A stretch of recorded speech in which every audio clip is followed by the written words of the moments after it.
السلام علیکم ملګرو، ښه یاستئ؟ جوړ یاستئ؟ صحت مو ښه دی؟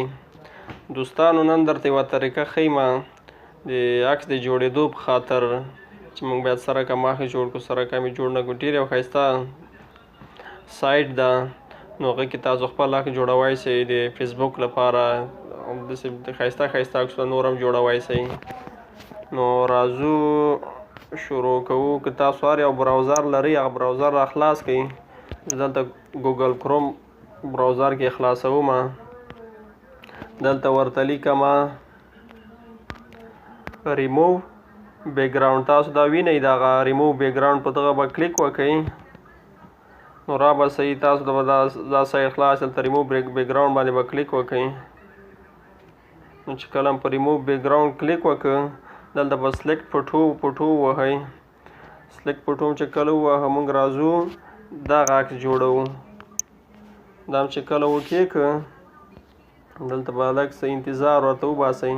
چې کله دا 100 ته ورسیږي، نو ستاسو د عکس بیکګراوند به تغییر سي. لږ ورته منتظر اوسو.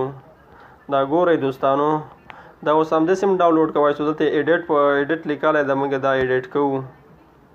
چې کله موږ ایډیټ اپشن ووهه، داسې لاندې به راسو.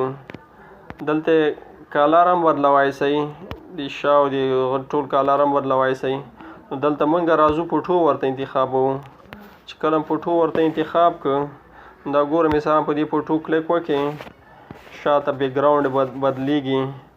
همداسې راځو دغه اوکې کوو. تاسو چې کوم یو خوښ یم هغه اوکې کړئ. نو زه دغه اوکې کوم، دغه زه ورته خوښوم. که غواړئ چې همداسې انسټال کړئ، همداسې ډاونلوډ کړئ، هم ډاونلوډېږي. او که غواړئ چې فوکس یې کړئ شاته، هغه هم کېږي. زه هغه کوم. دا زه اوکې وهم. دغلته ګورئ شاته بیکګراوند یې فوکس په شانتې سو، د ایچ ډي کامرې په شانتې. نو دا ډېر زبردست اپلیکیشن ده. دې کې تاسو کولی شئ چې خپل تصویرونه جوړ کړئ.